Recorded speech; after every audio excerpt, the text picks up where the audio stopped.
All right, we're back with another one. It is an amp that really interested me when I saw it on Amazon because it looked different. And it's a power acoustic, and it looked different than the other power acoustics that I'm used to seeing. I'm familiar with the one at Walmart, the Razor series, but I was not familiar with the Overdrive series. I kind of like the look of this. I like the look of it a lot better than that Razor.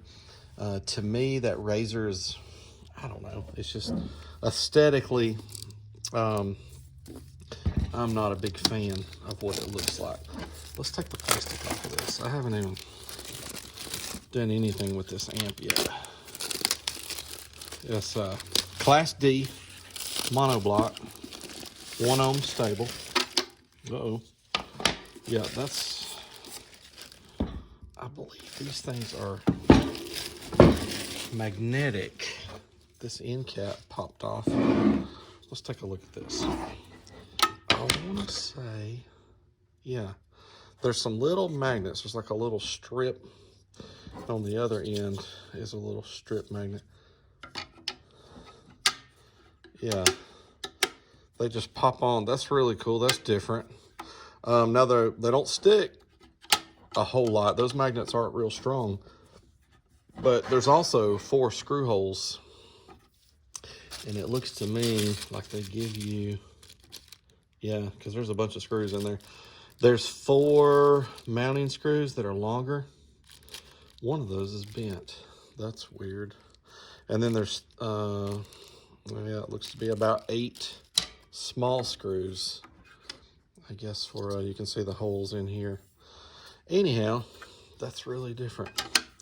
All right, so I'll say this, the fit and finish and the feel of it, not too shabby. I'm not gonna take the back plate off of this one.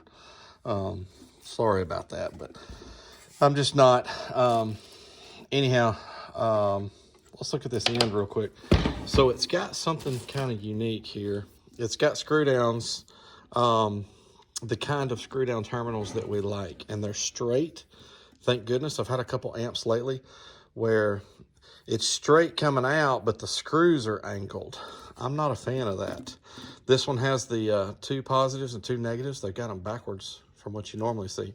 The 2 negatives are on this side and the 2 positives on this side. Looks like 4 gauge, and then the rest of these look like 8, decent size on the remote and the speaker. These 2 here look like 4. There's something else that goes along with this. Hold on just a second. This is something that I've also not seen with any amplifier yet. It comes with this little block that goes in place. It's like an adapter. It's like a 4 gauge to 0 adapter. That is really different. So it's the right size to go in there. I don't know if maybe that's to just help people to be a little more universal. Like if you don't have 0 gauge, you know, you just would use these like normal. Or if you do have some 0, you put that in there and you use your zeros. Now, one thing that's kind of funny, I guess because they needed to have the screw down for a post of decent size, but you get about an 8 gauge there. And if you put the adapter in, you get a tiny little bitty, I mean, that's small. That looks like 16 gauge or something for the remote. Kind of interesting, but I haven't seen an amp yet that comes with that adapter. All right, let's flip it around to the other side. Let's take this off just so we can see a little better.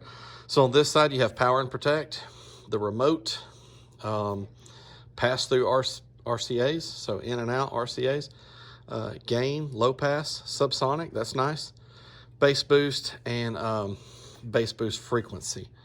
So most of the things that everybody wants these days, except for a clip light.